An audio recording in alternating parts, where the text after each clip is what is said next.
Gospel according to Luke chapter 24 verse 13 to 35. That same day, two of them were going to Emmaus, a village about 11 kilometers from Jerusalem, and they talked about what had happened.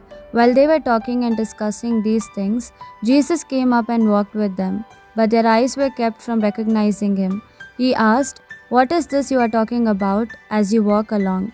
The two stood still, looking sad. Then one of them, named Cleophas, answered, "Why, it seems you are the only visitor to Jerusalem who does not know what has happened there these past few days." And he asked, "What happened?" They replied, "It is about Jesus of Nazareth.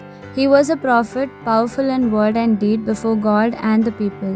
But the chief priest and our rulers handed him over to be sentenced to death, and he was crucified.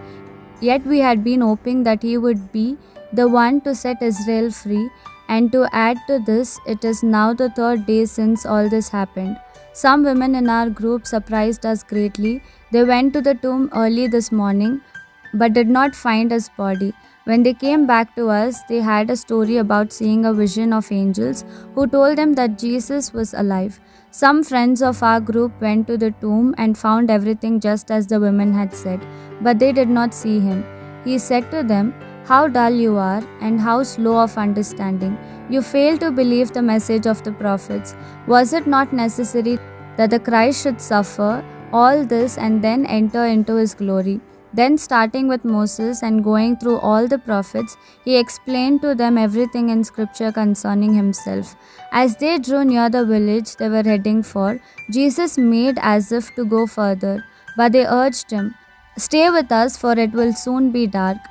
The day is now almost over.' So he went in to stay with them. When they were at table, he took the bread, said the blessing, broke it and gave it to them.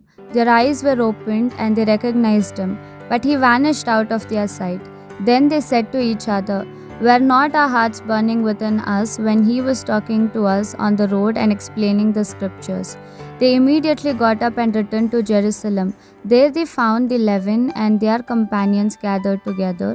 They were greeted with these words, 'Yes, it is true, the Lord is risen. He has appeared to Simon.' Then the two told what had happened on the road and how Jesus was recognized by them when he broke the bread with them.